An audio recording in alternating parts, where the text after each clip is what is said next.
Hi and welcome. You're listening to the X22 Report. My name is Dave and this is episode 1346B and today's date is August 1st, 2017 and the title of the episode is The Bad Guys' Plans Are in the Process of Being Ripped Up.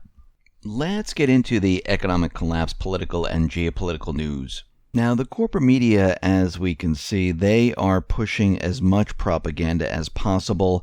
And they are still going after Trump any way they possibly can. If we look in the Washington Post, they had an article in there saying that the U.S. president advised his son with a statement which claimed Trump Jr. had met with Russian lawyer Natalia to discuss adoption during his flight home after attending the G20 summit in Germany. And the U.S. media is reporting that the statement prepared by the father and son was misleading, as emails later released by Trump Jr. himself prove that Trump Jr. took the meeting after being suckered into the meeting by British pop music promoter Rob Goldstone and being promised that the Russian lawyer has some information on Hillary Clinton. But you need to scroll all the way down at the end of the article where the Washington Post says that even though this went on, there's nothing illegal here, and it really makes no difference that they discuss this or they put that statement out there. It's absolutely meaningless. Because, as we can see, they're just trying to use whatever they possibly can to make it seem like something was going on, instead of looking at the real stories, the real problems that we have, where there has been a crime, where there's secrets being sold off, where there's corruption and unmasking. This part they're not looking at. I mean, if we take, for example, Debbie Wasserman Schultz with Imran Awan, Judge Napolitano is out there, and he revealed that Imran may have been selling U.S. secrets to foreign agents. Now, what we see here is that he had access to everything. And they're looking into what he's been doing. He sold off a lot of real estate because he was going to flee the country. And since he had access to everything, they're finding signs now that he might have been selling off these secrets. So what we're seeing here is that the corporate media, they're trying to focus on non-issues to keep everyone away from what is really going on. Now, we see the House Judiciary, they are looking at Mueller. Now, Representative Trent Franks is calling on Robert Mueller, special counsel for the Department of Justice investigation, to resign over an alleged conflict of interest. Now, we went over this before. Remember, he has a personal relationship with James Comey. And, of course, he is a person of interest in the investigation. And remember all those individuals that donated to the Clintons? And, again, he has all these individuals on his staff. Michael Dreeben, Jeannie Rhee, Andrew Weissman, and James Corliss. There are many others who all donated. They're all part of the same problem. And they're looking into this saying, well, maybe there's a conflict of interest right now because this shouldn't happen. He can't be objective in this role. And again, he was put into place not to be objective. And again, the corporate media, they're trying to keep everyone busy with all this ridiculous propaganda that's out there, and they're not allowing the American people to see any of this. And what's brewing under the surface? Well, it's a lot of corruption. There's a lot of crime. And we can see that there's another special counsel that will be investigating Lynch, Comey, Clinton. That's where the real story is. That's where the real crime is. And that's where everyone should be looking. Now, we see out in Venezuela, well, things are really heating up there. We see that intelligence agents detained opposition leader Leopoldo Lopez and Antonio Ledezma at gunpoint in their homes. Now, it looks like the intelligence agencies controlled by Maduro, they came and they picked up these individuals, and they came at night and they took them away. Now, once again, we can see what's happening out in Venezuela. Maduro is trying to hold on to the country here.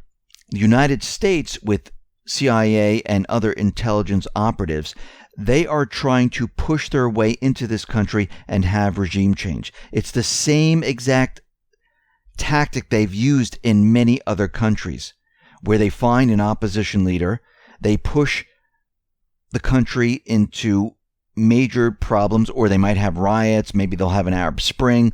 Whatever they try to do, they try to use the same type of tactic to remove that government and bring in a puppet regime. And if this isn't working, you see the headlines out there where they start bashing the leader, where they say they're going to be taking action. This is happening in North Korea right now, and they're doing the same thing out in Venezuela. Now, it also looks like they were going to try to do this out in Ukraine once again. Now, remember, the deep state, the bad guys, they still have some power. They're not all gone. They have power in the intelligence agency. They have power in the Pentagon. They have power in all these different offices. Remember, they've taken years and years to build up all these individuals in all these different departments. And the Russian government, they've issued a public warning against the West in sending weapons to Ukraine. Now, the suggestion came from Kurt Volker, and he was appointed the U.S. envoy to Ukraine. And he was visiting Ukraine, and he was out there saying that the Ukrainian government forces, well, they could change Moscow's approach if the United States gave them weapons. And basically, he brought that message back to the U.S., and Washington said, yeah, we're shutting this down right now. He floated the proposal, and the White House, they said, yeah, we're pouring cold water on this idea. This is not happening. So we can see the deep state, they're still pushing their agenda. It's just that it's being stopped in all different areas. We see right now that the U.S., they've begun the Russian drawdown, where they're packing up the embassies and they're pulling everything out. Remember, Putin has ordered the United States to cut around 60% of its diplomatic staff in Russia by September 1st, and we see that there's moving trucks, and they're basically taking everything out, furniture and things like that, and moving the people out of there. And I believe that this was done on purpose to remove a lot of the deep state. They were entrenched in this area like they're entrenched in many countries across the globe, and basically it's a cleaning house type of move right now. We see, after months of the corporate media, the Pentagon, trying to sell the idea that we need to continually add more and more troops in Afghanistan, it looks like Trump is going to be doing the opposite. It looks like he is getting ready to pull out the troops from Afghanistan. And the administration is considering getting back on track with a drawdown instead of a ramp up. Now, remember, the deep state, the corporate media, they tried saying that Russia is funding and arming the Taliban. They tried all different methods, and even McCain was out there screaming and yelling that if Trump doesn't come up with a plan, he'll come up with a plan, because you have to remember, everything that he was pushing out in Syria, out in Afghanistan, Libya, and Ukraine, and the rest of the world, it's all being undone. All the plans are being ripped up right now. And this is going to be a major problem for them. And you can see they're starting to sweat here. Now, North Korea, they fired their missile system. And one thing that the corporate media really didn't state was that this missile that was flying towards the Japanese Sea, the test was a failure. The missile broke up before it hit the water. It didn't even complete the full trajectory. So it wasn't even a missile that was operational.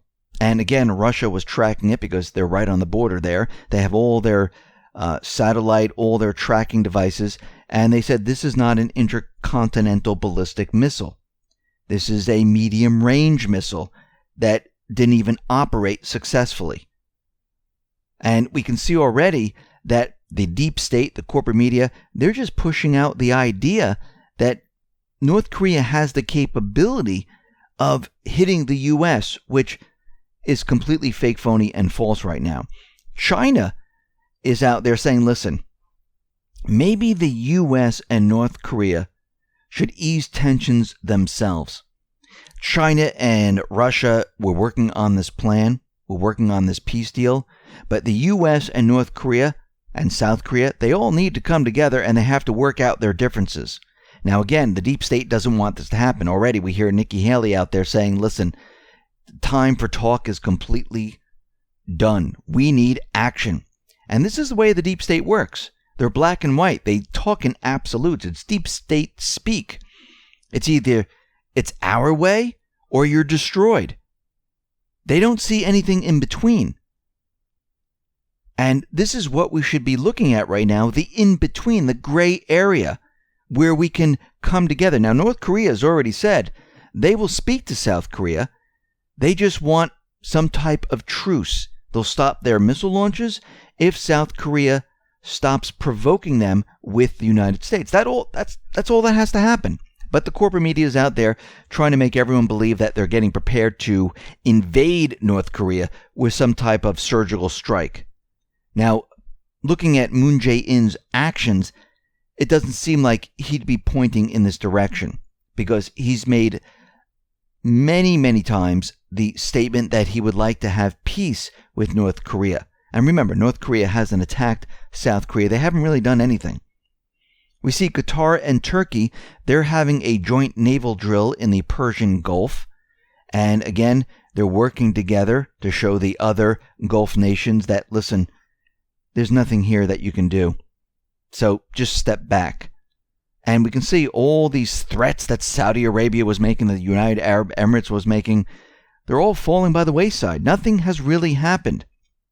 We see that Russia, they're bringing in more and more weaponry into Syria. There was a satellite image of one of the air bases in Syria, and it shows that Russia has about 11 Sukhoi Su-24 tactical bombers there, 3 Sukhoi Su-25 attack aircraft, 3 Sukhoi Su-27s, 6 Sukhoi Su-35 multi-role fighters, 4 Sukhoi Su-30 fighters, and you can see they're bringing in more and more equipment because what is happening right now is they're there to stay. They're not leaving. So they're going to be bringing in more and more military assets. They're going to be pushing the fight, and Assad is already out there saying that they are victorious. They have pushed the terrorist groups back. They've been winning, and these terrorist groups, these paid mercenaries, they have no place to go. Now, we all saw how Trump was out there and he stopped the funding of the moderate rebels. And I don't think a lot of people understood why he stopped the funding. Because he saw what these individuals were actually doing. Now remember, these so-called moderate rebels are supposed to be the allies of the United States. They're the ones who want change in Syria. This is supposed to be a grassroots uprising where they're fighting for the people. Now, if you're fighting for the people, you work with the people. You take care of the people. You don't hurt the people. And what we've been seeing is that these moderate rebels, these Al-Qaeda terrorists, the Islamic State terrorists that, go back and forth between all these groups, they've been hurting the people. They've been using gas on the people. And he saw this video of 5 bearded men, and they were surrounding a boy in the back of a pickup who was Syrian. And if they're moderate rebels and they're fighting for the people because they want a different way of life, they would have given the boy food. They would help the boy. But instead, these moderate rebels that the U.S. is supporting, they held the boy down. They held his hair. And they started slapping him around. And they chopped off his head. Now, Trump saw this. And he questioned this. Well, wait a minute. These are our allies. These are the people that we're supporting. What is wrong with this picture? And I think this was shown to him to show him the truth of what has been happening all across the Middle East. The deep state, the bad guys, have caused all of these problems, when we talk about refugees, when we talk about people leaving their house, when we talk about everything that is out there, it's not Russia. It's not China. It was the deep state. It was the bad guys. These individuals that were empire building, McCain, Lindsey Graham, who keep spewing war, we need to attack. It's their empire that is collapsing right now. It's everything they built over the years. It's all falling apart. They don't know what to do about it right now. They're nervous. They're afraid. They're backed into a corner. And what we're seeing right now is that there is more and more of the truth that is getting out there. And the corporate media is trying to hide all of this. And there's going to come a point where they won't be able to hide any of this. And it's all going to blow up in their face. It's getting worse as time goes on. I mean, if you listen to the corporate media, you wouldn't think that. But behind the scenes, they're sweating it out. They don't know what to do. And their time is coming. I mean, look what has happened since the beginning of the year. I think everyone really believed that everything would happen in a certain way. The expectations were very high. But you're dealing with an organization, and not just one, many different organizations that have their roots so deep into the system that to pull these roots out, it's very hard to do. And they're not going to just let you do it. They're going to fight all the way, and they will fight dirty to keep their position, to keep their control. And this is what this battle has been about. And we can see by having the drawdown in Afghanistan, by stopping the funding of the moderate rebels, by stopping the funding of the terrorist groups, by not working with the Ukraine forces and sending them military weapons to hit back at the Donetsk people or the Crimean people, their entire plan is falling apart. The only thing they have left right now is maybe a false flag to try to push this, because the missile story with North Korea is not working. As you can see, there has been no invasion. There has been no strike. There has been no surgical strike. Because those who are in charge, they realize, just like we do, that most of this information is fake, phony, and false. It's not real. That it's propaganda. And as we get closer and closer for this entire system, and this system was built by the central bankers, it was built by the deep state, this system needs to go away. This system needs to be scrapped, because this is where they get their funding. If we cut off their funding, guess what? We can start anew. We can reset and start a completely different system, and they will lose all of their power if this can be done. And this is the direction we are headed in right now. And this is why you need to be ready and prepared, because you need to be ready for the transition. You need to be ready for the system which we're in right now to come down and a new one to be built. And this is going to take a little while. It doesn't happen overnight. And this is why you need to be ready and prepared for all of this. Listen, everyone, thanks a lot for listening. Be well, be safe, and especially be prepared. Thanks a lot.